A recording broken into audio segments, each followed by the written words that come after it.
C കാറ്റിൻ്റെ ഈ പുതിയ എപ്പിസോഡിലേക്ക് ഏവർക്കും ഹൃദയപൂർവ്വം സ്വാഗതം. കത്തോലിക്ക സഭയുടെ വിശ്വാസത്തിൻ്റെ അടിസ്ഥാനശിലയായ സാർവത്രിക മതബോധന ഗ്രന്ഥം വളരെ ആഴത്തിൽ പഠിക്കാനുള്ള ഒരു വേദിയാണ് സി കാറ്റ്. സി കാറ്റിൻ്റെ കഴിഞ്ഞ എപ്പിസോഡുകളിൽ നമ്മൾ ചർച്ച ചെയ്ത വിഷയങ്ങൾ തീർച്ചയായും നിങ്ങൾ ഓർക്കുന്നുണ്ടാകും എന്ന് വിചാരിക്കുകയാണ്. തൊട്ടു മുമ്പത്തെ എപ്പിസോഡിൽ നമ്മൾ ചർച്ച ചെയ്തിരുന്നത് സർവശക്തനായ ദൈവം നമ്മളെ സൃഷ്ടിച്ച സൃഷ്ടാവായ ദൈവം എന്നുള്ളതായിരുന്നു. ഈ വിഷയത്തെക്കുറിച്ചുള്ള നിങ്ങളുടെ സംശയങ്ങൾ തീർച്ചയായും കഴിഞ്ഞ ക്ലാസ്സുകളിലൂടെ പരിഹരിക്കപ്പെട്ടു എന്ന് വിചാരിക്കുകയാണ്. ഇന്നത്തെ നമ്മുടെ ഈ പുതിയ എപ്പിസോഡിലേക്ക് സ്നേഹപൂർവ്വം നിങ്ങൾ ഓരോരുത്തരെയും സ്വാഗതം ചെയ്യുകയാണ്. ഇന്നത്തെ നമ്മുടെ എപ്പിസോഡിൽ ക്ലാസ്സുകൾ നയിക്കുന്നത് തിയോളജിയെ ക്ലാസ്സുകളിലൂടെ ശാലോം പ്രേക്ഷകർക്ക് ഏറ്റവും സുപരിചിതനും ദൈവശാസ്ത്ര കമ്മീഷൻ സെക്രട്ടറിയും തലശ്ശേരി ആൽഫ ഇൻസ്റ്റിറ്റ്യൂട്ട് ഡയറക്ടറുമായ റവറൻഡ് ഡോക്ടർ ജോസഫ് പാംബ്ലാനി അച്ഛനാണ്. ഏറെ സ്നേഹപൂർവ്വം ഈ എപ്പിസോഡിലേക്ക് ജോസഫ് അച്ഛനെ സ്വാഗതം ചെയ്യുന്നു. ഇന്നത്തെ എപ്പിസോഡിൽ ഈ ക്ലാസ്സിൽ പങ്കെടുക്കുന്നതിന് വേണ്ടി എത്തിച്ചേർന്നിരിക്കുന്നത് പേരാവൂർ ഫൊറോനയിലെ വ്യത്യസ്ത ഇടവകളിൽ നിന്നുള്ള മതാധ്യാപകരുടെ പ്രതിനിധികളാണ്. നിങ്ങൾ ഓരോരുത്തരെയും വളരെ സ്നേഹപൂർവ്വം ഈ എപ്പിസോഡിലേക്ക് സ്വാഗതം ചെയ്യുന്നു. ഇന്നത്തെ എപ്പിസോഡിൽ നമ്മൾ വീണ്ടും ചർച്ച ചെയ്യുന്നത് സാർവത്രിക മതബോധന ഗ്രന്ഥത്തിലെ 3-ാം അധ്യായത്തിലെ 5-ാം ഖണ്ഡികയിൽ ആരംഭിക്കുന്ന മാലാഖമാർ എന്ന് തുടങ്ങുന്ന ഭാഗമാണ്. നിങ്ങളെല്ലാവരും ക്ലാസ്സിന് തയ്യാറായി എന്ന് വിചാരിക്കുകയാണ്. ഇന്നത്തെ ക്ലാസ് കൈകാര്യം ചെയ്യുന്നതിനായി ജോസഫ് അച്ഛനെ സ്നേഹപൂർവ്വം ക്ഷണിക്കുന്നു.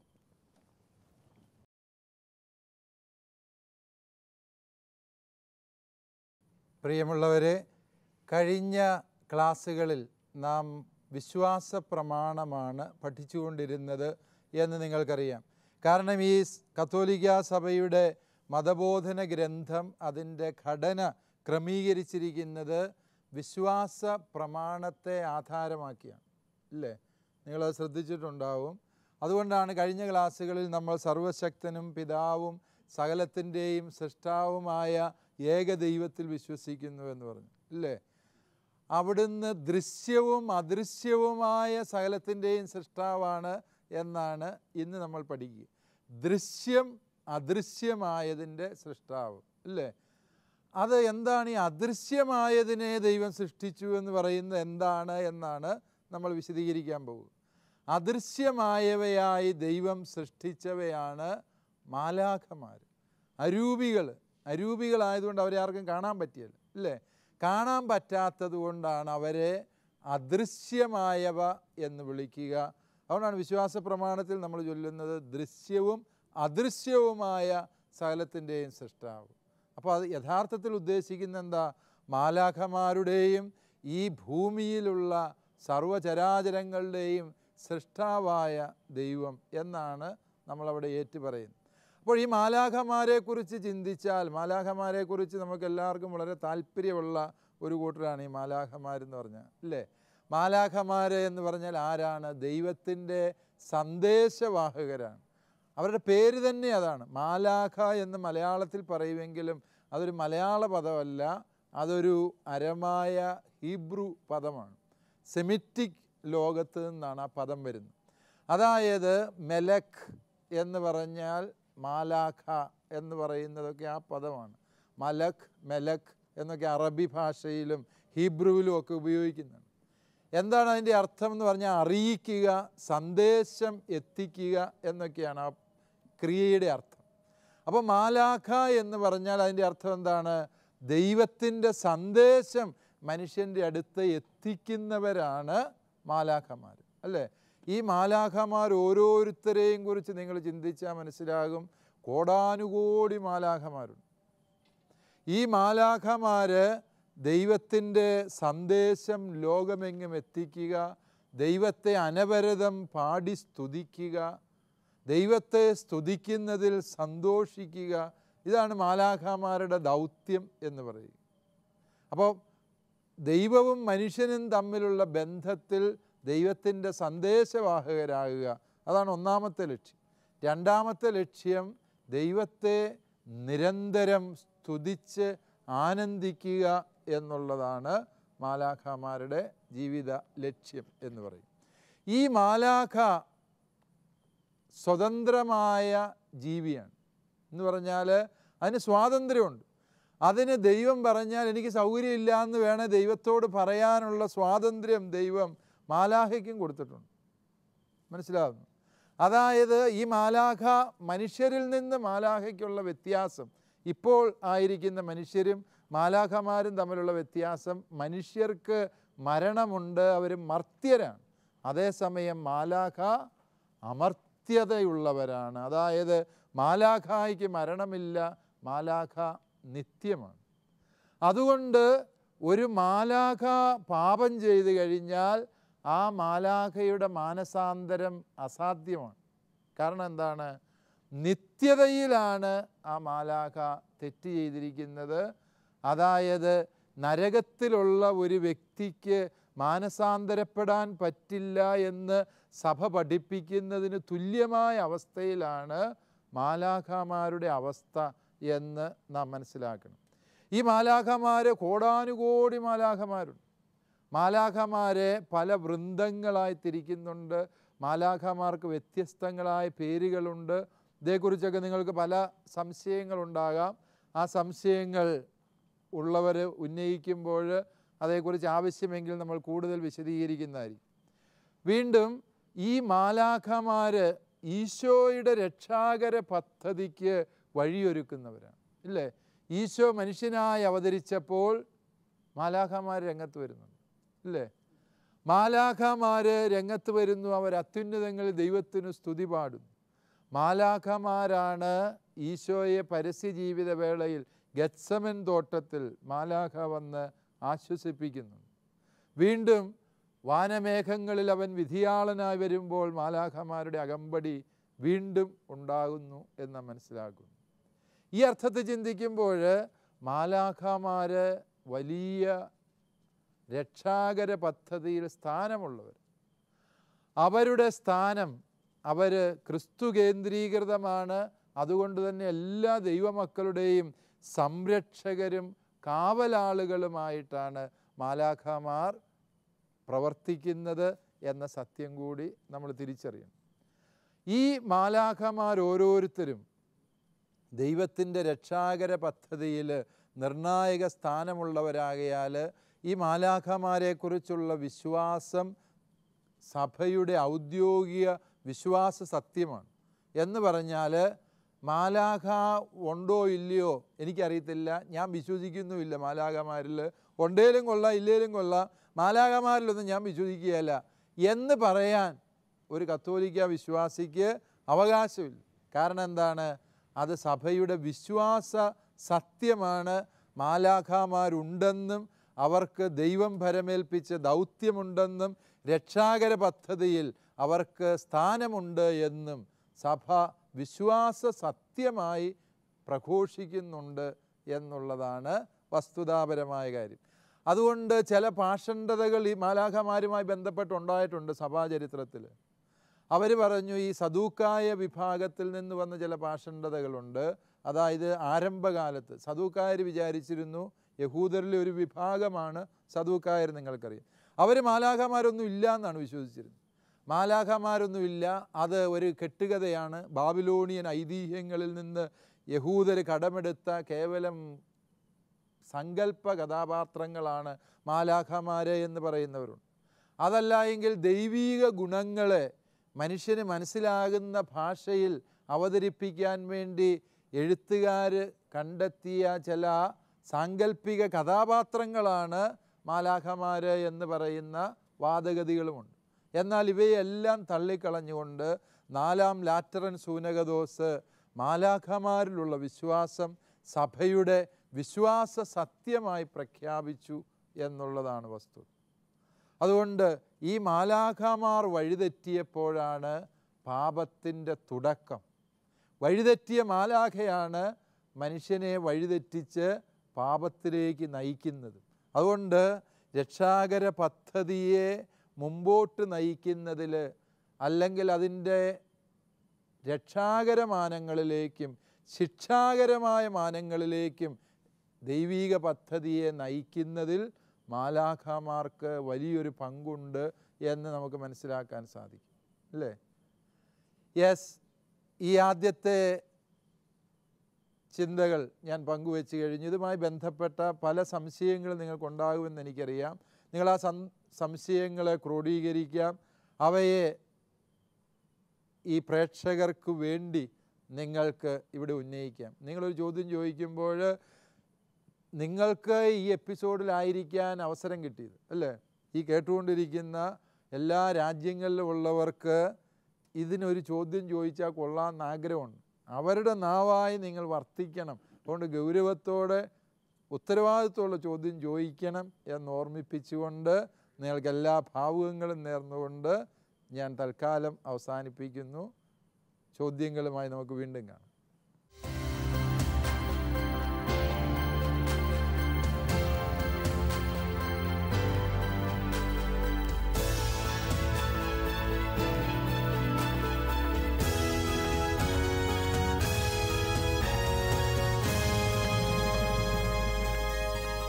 എല്ലാവരും നല്ല സീരിയസ് ആയിട്ടുള്ള ചർച്ചയിലാണെന്ന് തോന്നുന്നല്ലോ. ഇന്നത്തെ വിഷയം നിങ്ങൾക്ക് വളരെ താല്പര്യമുള്ളൊരു വിഷയമായിരുന്നു അല്ലേ? മാലാഖമാരെ പോലെയുള്ള ആളുകളായതുകൊണ്ട് തീർച്ചയായും നിങ്ങൾക്ക് ഇഷ്ടപ്പെട്ട ഒരു വിഷയമാണെന്ന് വിചാരിക്കുകയാണ്.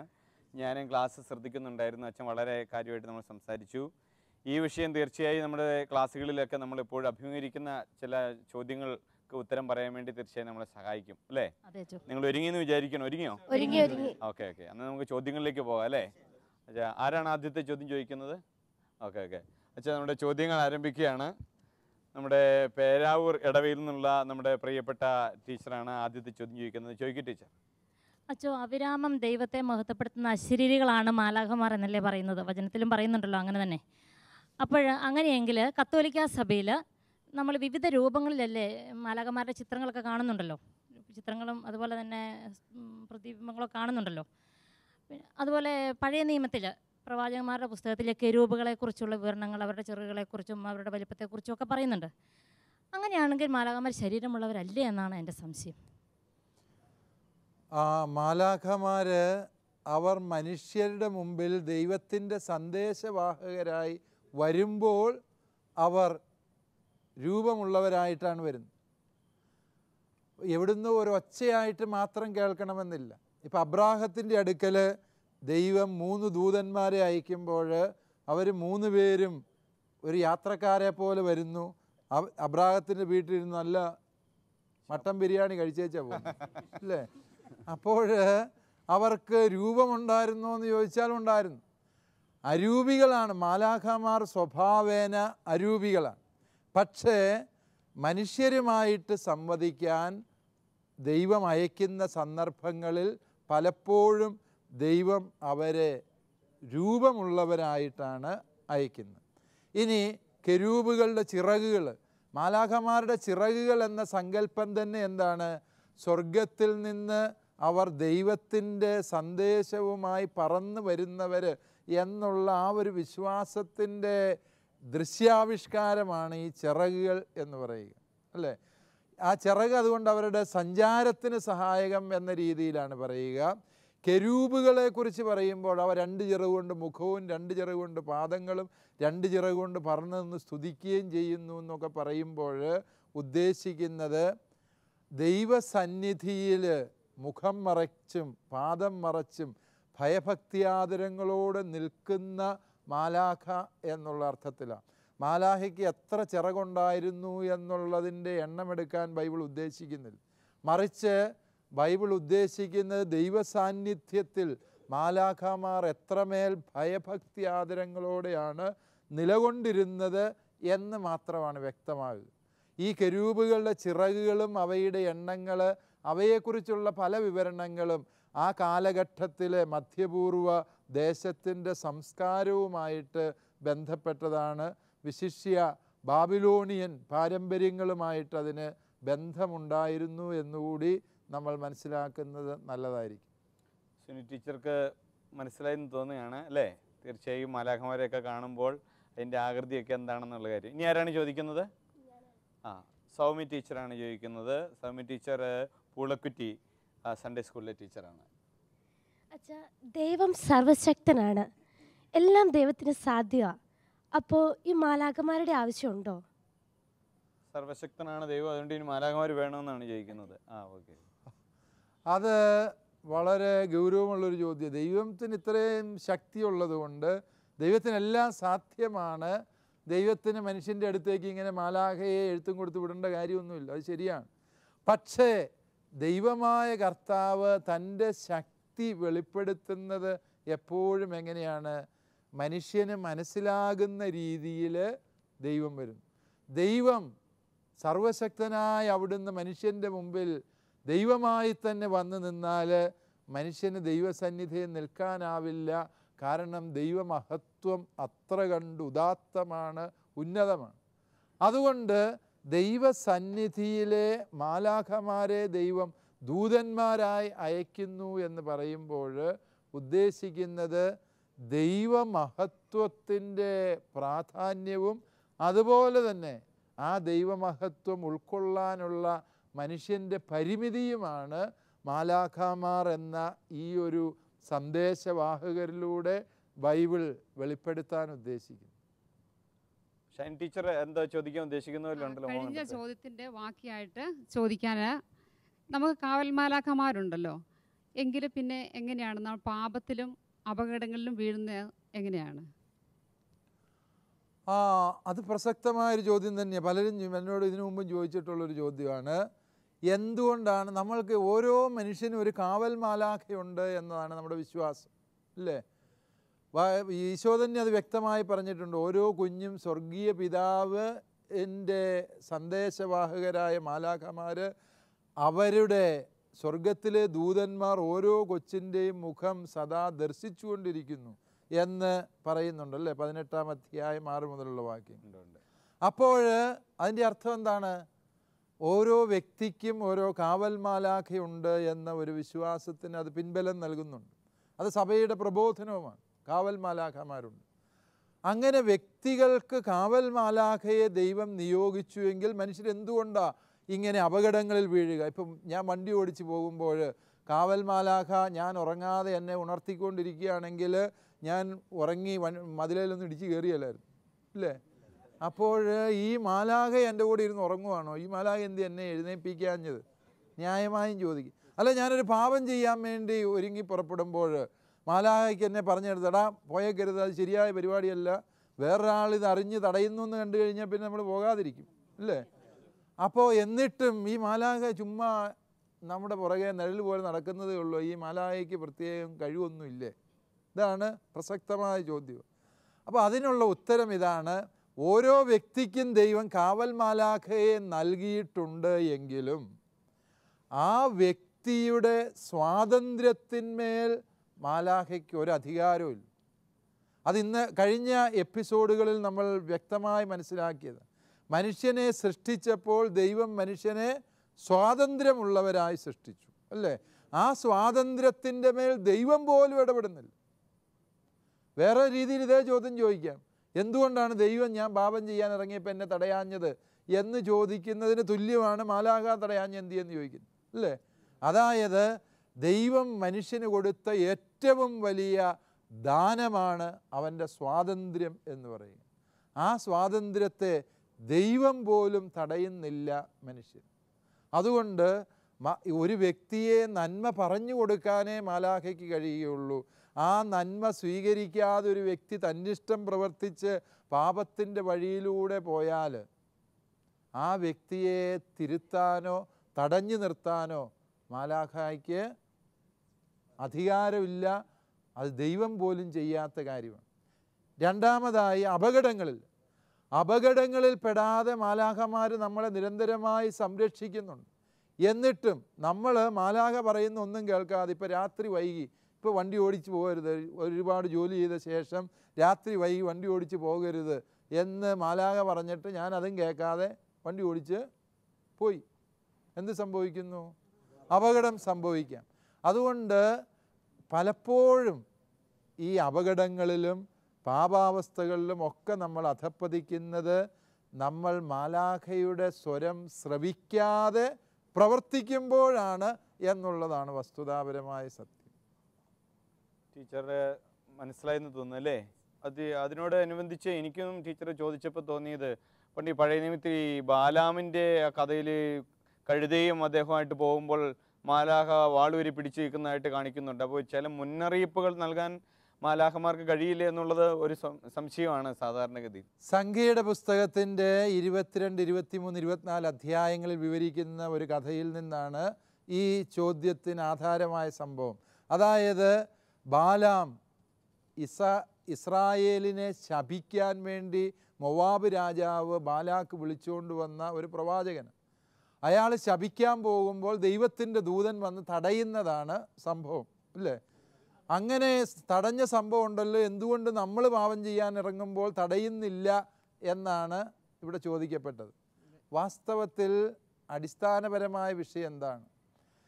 നമ്മളുടെ ജീവിതത്തിലും ഇതുപോലെ ദൈവം തൻ്റെ ദൂതന്മാരെ വിട്ട് പലവട്ടം നമ്മളെ തടഞ്ഞതാണ്. പക്ഷേ നമ്മൾ ഒരു തീരുമാനം എടുത്തിട്ടുണ്ട്, എന്ത്? ആര് പറഞ്ഞാലും ഞാൻ കേൾക്കുകയില്ല, ഇല്ലേ? അതാണ് ആ കഥയിൽ നോക്കുക. ബാലാമിൻ്റെ കഴുതയ്ക്ക് പോലും മനസ്സിലായി ഈ ദൂതൻ പറയുന്നതനുസരിച്ച് പോയില്ലെങ്കിൽ ശരിയാകില്ല. അവസാനം കഴുത തന്നെ വാ തുറന്ന് മിണ്ടി എന്ന് പറഞ്ഞു. കഴുത സംസാരിച്ചു എന്ന് പറഞ്ഞാണ് ആ കഥ മുമ്പോട്ട് പോകുന്നത്. എന്താ അതിൻ്റെ അർത്ഥം? കഴുതയ്ക്ക് മനസ്സിലായാൽ പോലും ചില മനുഷ്യന് മനസ്സിലാകില്ല, അല്ലേ? അതാണ് അടിസ്ഥാനപരമായ വിഷയം. ഇത് തന്നെയാണ് സംഭവിക്കുക. മാലാഖ അരൂപിയായതുകൊണ്ട് മാലാഖയ്ക്ക് സംസാരിക്കാൻ നിവൃത്തിയില്ലാത്തതുകൊണ്ട് മാലാഖ അവസാനം കഴുതയെ കൊണ്ട് മിണ്ടിച്ചു, അല്ലേ? എന്നതുപോലെ ഈ നമ്മുടെ കാവൽ മാലാഖമാർ പലപ്പോഴും നമ്മളോട് സംസാരിക്കുന്നുണ്ട്. ആരിലൂടെ? നമ്മുടെ മാതാപിതാക്കളിലൂടെ ചോദിക്കാം, അവരിലൂടെ, അധ്യാപകരിലൂടെ പറഞ്ഞു തരാം, എൻ്റെ കുഞ്ഞെ ഇങ്ങനെ പോകരുത്, ഇത് നിൻ്റെ ഭാവിയെ ബാധിക്കുന്ന വിഷയമാണ്, ചെയ്യരുത്. പക്ഷേ കേൾക്കുകയല്ല. ഈ കാവൽ മാലാഖമാരാണ് പലപ്പോഴും നമുക്ക് വേണ്ട സമയത്ത് വേണ്ടപ്പെട്ടവരിലൂടെ നിർദ്ദേശങ്ങളും ഉപദേശങ്ങളും തിരുത്തലുകളും ശിക്ഷണങ്ങളും നൽകുന്നത് എന്ന സത്യം കൂടി നിങ്ങൾ മനസ്സിലാക്കുക. അതുകൊണ്ട് നിങ്ങൾ ഓരോ മതാധ്യാപകനും മതാധ്യാപികയും ഒരു കാവൽ മാലാഖയുടെ റോളാണ് നിർവഹിക്കുന്നത് എന്ന് നമുക്ക് തിരിച്ചറിയാം. അല്ലയോ കാവൽ മാലാഖമാരെ, നിങ്ങൾക്ക് വന്ദനം. തീർച്ചയായും. അടുത്ത ഏത് കാവൽ മാലാഖയാണ് ചോദിക്കുന്നത്? അടുത്ത ചോദ്യം നമ്മുടെ തോമസ് സാറിന് ഞാൻ ചോദിക്കുന്നു. തോമസ് സാറ് നമ്മുടെ പൂളക്കുറ്റി സൺഡേ സ്കൂളിലെ പ്രധാന കാവൽ മാലാഖയാണ്. മുഖ്യദൂതനാണ്, ഹെഡ് മാസ്റ്ററാണ്. ഓക്കെ ഓക്കെ ഓക്കെ സാർ ചോദിക്കും. അച്ഛാ, ഈ മാലാഖമാരുടെ സാന്നിധ്യം മനുഷ്യന് മനസ്സിലാക്കാൻ കഴിയുന്ന എന്തെങ്കിലും സാഹചര്യങ്ങൾ ഇന്നത്തെ ഈ ലോകത്തിലുണ്ടോ? മനുഷ്യന് മനസ്സിലാക്കാം, മാലാഖമാരുണ്ടെന്ന് മനുഷ്യന് മനസ്സിലാക്കണം, അതിൻ്റെ സാഹചര്യങ്ങളുണ്ടോ? മാലാഖമാർക്ക് അവരുടെ സാന്നിധ്യം തിരിച്ചറിയാൻ ഈ ഭൂമിയിൽ എന്താണ് തെളിവുകൾ, അടയാളങ്ങൾ എന്ന് ചോദിച്ചു കഴിഞ്ഞാൽ പലപ്പോഴും വിശുദ്ധ ആഗസ്തീനോസ് പുണ്യവാളൻ ഇതിനൊരു ഉത്തരം പറഞ്ഞിട്ടുണ്ട്. അതായത് മാലാഖയുടെ സ്വരം, കാവൽ മാലാഖയുടെ സ്വരം പലപ്പോഴും വ്യക്തികൾ തിരിച്ചറിയുന്നത് അവരുടെ മനസാക്ഷിയുടെ സ്വരമായിട്ടാണ്. മനസാക്ഷിയുടെ സ്വരം. ഇപ്പം ഞാൻ ഒരു തെറ്റ് ചെയ്യാൻ ഒരുങ്ങുമ്പോൾ എൻ്റെ ഉള്ളിൽ നിന്നൊരു സ്വരം ഞാൻ കേൾക്കുന്നുണ്ട്, അരുത്, അത് നിനക്ക് ചേരാത്തതാണ്, ഒരു വൈദികൻ എന്ന നിലയിൽ അങ്ങനെ നീ സംസാരിക്കരുത്, അല്ലെ ഒരു കുടുംബജീവിതക്കാരൻ എന്ന നിലയിൽ അങ്ങനെ പെരുമാറരുത് എന്നൊക്കെ നമ്മളോട് ഈ ഉള്ളിൻ്റെ ഉള്ളിൽ നിന്ന് ഏതോ ഒരു സ്വരം കേൾക്കുന്നുണ്ട്. ആ സ്വരം ദൈവസ്വരമാണ്. അതിനെ നമ്മൾ മനസാക്ഷി എന്ന് വിളിക്കുമ്പോൾ ആഗസ്തീനോസ് പറഞ്ഞു, അത്തരം സ്വരങ്ങൾ നമ്മളിൽ ഉണർത്തുന്നത് ആരാണ്? കാവൽ മാലാഖമാരാണ്. അതൊരു വലിയ സത്യമാണ്. അതുകൊണ്ട് നാം പലപ്പോഴും കേൾക്കുന്ന ഇത്തരത്തിൽ ഒരു അന്യായം കാണുമ്പോൾ അത് ശരിയല്ലല്ലോ എന്ന് നമുക്ക് തോന്നും. ഒരു വാർത്ത വായിക്കുമ്പോൾ അല്ലെങ്കിൽ ആരുടെയെങ്കിലുമൊക്കെ ധാർഷ്ട്യം കാണുമ്പോൾ അത് തെറ്റാണല്ലോ, അത് എതിർക്കപ്പെടേണ്ടതാണല്ലോ എന്നൊക്കെ നമ്മുടെ ഉള്ളിൽ തോന്നുന്നത്, അല്ലെ ഒരു പാവപ്പെട്ടവൻ പീഡിപ്പിക്കപ്പെടുമ്പോൾ അത് ശരിയായ രീതിയല്ലല്ലോ എന്നൊക്കെ നമ്മുടെ ഉള്ളിൽ ഇങ്ങനെയുള്ള നന്മയുടെ, നീതിയുടെ, സത്യബോധത്തിൻ്റെ ചിന്തകൾ ഉണർത്തുന്നത്, കരുണയുടെ വികാരങ്ങൾ ഉണർത്തുന്നത് ആരാ? കാവൽ മാലാഖമാർ. അതുകൊണ്ട് ഈ ലോകത്തെ നന്മയുടെ പ്രചോദനങ്ങൾ നമുക്കുണ്ട് എന്നുള്ളത്, കാവൽ മാലാഖമാരുണ്ട് എന്നുള്ളതിൻ്റെ തെളിവായി മനസ്സിലാക്കും. ഇന്നത്തെ നമ്മുടെ ഈ എപ്പിസോഡിൻ്റെ സമയം ഏറെക്കുറെ അവസാനിക്കുകയാണ്. നമുക്ക് എല്ലാവർക്കും വളരെ താല്പര്യമുള്ളൊരു വിഷയമായിരുന്നു ഇന്ന് നമ്മൾ ചർച്ച ചെയ്ത് മാലാഖമാരെ കുറിച്ചുള്ളതാണ്. നമ്മുടെ പ്രിയപ്പെട്ട അധ്യാപകരെല്ലാവരും തീർച്ചയായും മാലാഖമാരെ പോലെ തന്നെ വളരെ നിതാന്ത ജാഗ്രതയോടെ വളരെ താല്പര്യപൂർവ്വമാണ് ഇതിൽ പങ്കെടുത്തത്. വളരെ സന്തോഷവാന്മാരും സന്തോഷവതികളുമായിരുന്നു. അതുകൊണ്ട് തന്നെ ഇവർക്ക് ഒട്ടേറെ ചോദ്യങ്ങളും ഉണ്ടായിരുന്നു. തീർച്ചയായും ഇനിയും ഇന്ന് നമ്മൾ ചോദിച്ച ചോദ്യങ്ങൾ കൂടാതെ ഇനിയും ഒട്ടേറെ ചോദ്യങ്ങൾ ഇവർ ഒരുങ്ങിയിട്ടുണ്ടെന്നാണ് എനിക്ക് തോന്നുന്നത്. അടുത്ത എപ്പിസോഡിൽ നമ്മുടെ ബാക്കി ചോദ്യങ്ങളുമായി നമ്മൾ വീണ്ടും കണ്ടുമുട്ടുകയാണ്. ഇന്നത്തെ ചോദ്യം ചോദിച്ച ഇതിൽ പങ്കുചേർന്ന എല്ലാവർക്കും നന്ദി പറയുന്നു. അടുത്ത ഒരു എപ്പിസോഡിൽ വീണ്ടും കണ്ടുമുട്ടിയവരെയും പ്രാർത്ഥനാപൂർവ്വം നമുക്ക് കാത്തിരിക്കാം. നന്ദി.